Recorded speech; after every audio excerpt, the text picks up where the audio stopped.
তুমি কি কখনো ভেবেছ যদি আল্লাহ তোমার সামনে এমন এক দরজা খুলে দেন যেটা দিয়ে তুমি সরাসরি জান্নাত দেখতে পাও? এই গল্প সেই দরজার গল্প। শুকনো মরুভূমির শেষ প্রান্তে একটা ছোট্ট গ্রাম, নাম বালুমাটি। এখানে থাকে এক যুবক ইলিয়াস। বয়স কেবল 20, কিন্তু মুখে দাড়ির আভা আর চোখে এক অদ্ভুত শান্তি। সে গরিব, প্রতিদিন ক্ষেতের কাজে মজুর হয়, কিন্তু নামাজ কখনো বাদ দেয় না। গ্রামের মানুষ বলে ইলিয়াসের মুখে এমন আলো আছে যেন সে আল্লাহর নূরে ধোয়া। একদিন সন্ধ্যায় ইলিয়াস কাজ শেষ করে নদীর ধারে বসেছিল। আকাশ লাল হয়ে এসেছে, সূর্য ডুবতে চলেছে। হঠাৎ সে দূরে দেখতে পেল মরুভূমির মাঝখানে এক আলোর রেখা উঠছে আকাশের দিকে, যেন কোনো দরজা খুলে গেছে। চারপাশের বাতাস ঠান্ডা হয়ে এলো, আর কোরআনের তেলাওয়াতের সুর ভেসে আসতে লাগলো। ইলিয়াস উঠে দাঁড়িয়ে এগিয়ে গেল। যতই কাছে গেল ততই হৃদয় কেঁপে উঠল। সে বুঝতে পারল এটা কোনো সাধারণ আলো নয়, এখানে কিছু অলৌকিক হচ্ছে। হঠাৎ সে দেখতে পেল সোনালি খিলানের মতো এক দরজা দাঁড়িয়ে আছে, কিন্তু সেই দরজা মরুভূমির বালির উপর ভাসছে। দরজার ওপার থেকে ভেসে আসছে সুগন্ধি, যা সে আগে কখনো শোকেনি। ঠিক তখন দরজার ভিতর থেকে এক কোমল কণ্ঠ ভেসে এলো, ইলিয়াস, তুমি কি জানতে চাও জান্নাত কেমন? ইলিয়াসের শ্বাস আটকে গেল। সে বলল, হ্যাঁ, কিন্তু আমি তো যোগ্য নই। কণ্ঠস্বর বলল, যোগ্যতা নয়, নিয়তি এখানে দরজা খোলে। তোমার নিয়ত ছিল খাঁটি, তাই তোমাকে ডাকা হয়েছে। সে দরজা পেরিয়ে পা বাড়াতে যেন পুরো পৃথিবী বদলে গেল। চারপাশে সবুজ বাগান, দুধের মতো সাদা ঝর্ণা, সোনালি রঙের পাখি কোরআন পড়ছে, আর বাতাসে এমন প্রশান্তি যে মনে হয় সব দুঃখ মুছে গেছে। এক ফেরেশতা এগিয়ে এসে বলল, এটা জান্নাতের একটি অংশ, যা দুনিয়ার মানুষদের দেখানো হয় খুব কমই। তুমি এখানে এসেছো শুধু একটি কারণে, যেন দুনিয়ায় ফিরে গিয়ে মানুষের অন্তরে ঈমান জাগাও। ইলিয়াস বিস্ময়ে চারপাশ দেখল, কিন্তু তখন ফেরেশতা একটি শর্ত বলল, তুমি দুনিয়ায় ফিরে গেলে তোমার জীবন সহজ হবে না, বরং পরীক্ষা আসবে বারবার। যদি সহ্য করো তবে একদিন তুমি এই দরজায় চিরকালের জন্য ঢুকতে পারবে। ইলিয়াস মাথা নত করে বলল, আমি রাজি। যদি আমার কষ্ট কাউকে আল্লাহর পথে ফিরিয়ে আনে, তবে সেই কষ্ট আমার জন্য জান্নাতের সুগন্ধ। ফেরেশতা হাসল, আর মুহূর্তেই সে ফিরে এলো মরুভূমিতে। কিন্তু এখন দরজাটা আর নেই, শুধু বাতাসে রয়ে গেছে সেই সুগন্ধ, আর ইলিয়াসের হৃদয়ে রয়ে গেছে এক অবিচ্ছেদ্য শপথ। সেদিনের পর থেকে ইলিয়াসের জীবন যেন বদলে গেল। সে জানত আল্লাহ তাকে একটি দায়িত্ব দিয়েছেন, মানুষের অন্তরে ঈমান জাগানো। কিন্তু এই পথটা সহজ হবে না, কারণ ফেরেশতা আগেই বলে দিয়েছিল পরীক্ষা আসবে বারবার। প্রথম পরীক্ষা এলো খুব অদ্ভুতভাবে। গ্রামের ধনী ব্যবসায়ী হামিদ সাহেব একদিন ইলিয়াসকে ডেকে বললেন, তুমি আমার ক্ষেতের কাজ করো, আমি তোমাকে 3 গুণ মজুরি দেব। শুধু একটাই শর্ত, ফজরের নামাজ বাদ দিতে হবে, কারণ ভোরে কাজ শুরু করতে হবে। ইলিয়াস একটি চুপ করে তাকালো তার দিকে, তারপর শান্ত গলায় বলল, আমার রিজিকের মালিক আল্লাহ, আমি তার হুকুমের সাথে বেঈমানি করতে পারি না। এই উত্তর শুনে ব্যবসায়ী হেসে বলল, তুমি বোকা ছেলে, দুনিয়া এভাবে চলে না। কিন্তু ইলিয়াস জানত দুনিয়া যেভাবেই চলুক, তার জীবন কেবল আল্লাহর পথে চলবে। দ্বিতীয় পরীক্ষা এলো আরও ভয়ঙ্করভাবে। একদিন শহরে খেজুর বিক্রি করতে গেলে সে দেখতে পেল এক যুবতী রমণী রাস্তায় কাঁদছে।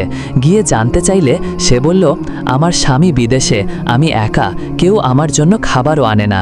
ইলিয়াস খাবার কিনে দিল, কিন্তু পরের দিন সেই নারী আবার তাকে ডেকে বলল, আজ তুমি শুধু খাবার নয়, আমার সাথে কিছুক্ষণ সময় কাটাও।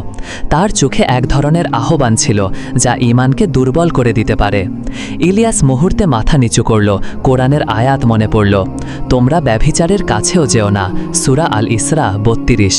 সে দৃঢ় কণ্ঠে বলল, বোন, আমি তোমার খাবারের ব্যবস্থা করব, কিন্তু আমার অন্তর কেবল আল্লাহর জন্য। তারপর সে চলে গেল, যদিও মনটা কেঁপে উঠেছিল। তৃতীয় পরীক্ষা এলো সরাসরি শয়তানের পক্ষ থেকে।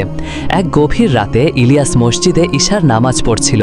নামাজ শেষে হঠাৎ পিছন থেকে এক ফিসফিস শব্দ শোনা গেল, ইলিয়াস, যদি তুমি এই পথে চলতে থাকো, দুনিয়ায় তোমাকে কেউ সুখ দেবে না, তোমার গরিবি যাবে না, একাকিত্ব যাবে না। ইলিয়াস ভয় পেয়ে চারপাশে তাকালো, দেখতে পেল কালো ধোঁয়ার মতো এক ছায়া দাঁড়িয়ে আছে দরজায়। ছায়াটা বলল, শুধু একবার আমার কথা মান, আমি তোমাকে ধন সম্পদ দেব, খ্যাতি দেব, আর বিনিময়ে তোমার সেই জান্নাতের দরজাটা ভুলে যেতে হবে। ইলিয়াসের বুক ধক ধক করছিল, কিন্তু তখনই মনে পড়ল নবী সাল্লাল্লাহু আলাইহি ওয়াসাল্লামের হাদিস মনে পড়ল, দুনিয়া মুমিনের জন্য কারাগার আর কাফেরের জন্য জান্নাত, সহিহ মুসলিম। সে চোখ বন্ধ করে বলল, যদি দুনিয়া কারাগারও হয় আমি এতে ধৈর্য ধরব, কিন্তু আল্লাহর দরজা ভুলব না। এ কথা বলতেই কালো ধোঁয়া মিলিয়ে গেল আর বাতাসে যেন সূরা আল ফালাকের সুর বেজে উঠল। কিন্তু পরীক্ষা এখানেই শেষ হয়নি। একদিন গ্রামের মানুষ তাকে মিথ্যে অপবাদ দিল। ইলিয়াস নাকি একজনের টাকা চুরি করেছে। কেউ প্রমাণ চাইল না, সবাই বিশ্বাস করল। সে গ্রাম থেকে তাড়িয়ে দেওয়া হলো। সেদিন রাতে মরুভূমিতে বসে আকাশের দিকে তাকিয়ে সে শুধু বলল, হে আল্লাহ, তুমি জানো আমি নির্দোষ, তুমি যদি চাও এই অপবাদই হবে আমার জান্নাতের সিঁড়ি। সেই রাতে দূরে কোথাও এক মৃদু আলো জ্বলে উঠল, যেন সেই জান্নাতের দরজা আবার তাকে ডাকছে। গ্রাম থেকে তাড়িয়ে দেওয়ার পর ইলিয়াস বহুদিন মরুভূমিতে ঘুরে বেড়ালো, কারো কাছে সাহায্য চাইত না, শুধু আল্লাহর ওপর ভরসা করত।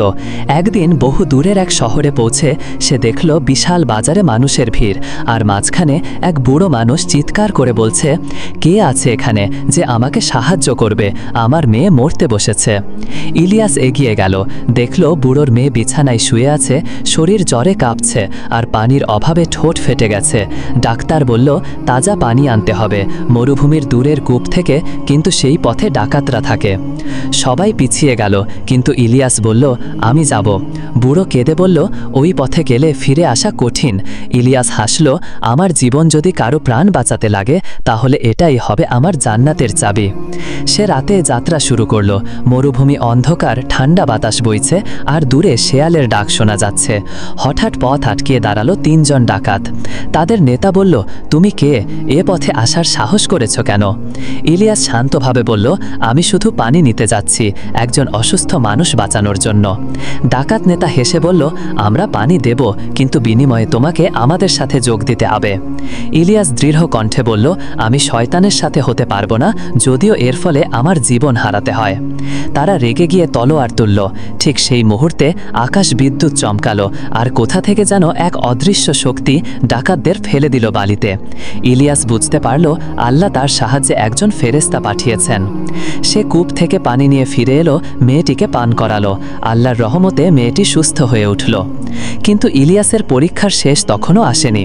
কয়েকদিন পর শহরে ভয়ঙ্কর খরা পড়ল। মানুষ খাবার আর পানি নিয়ে ঝগড়া করতে লাগল।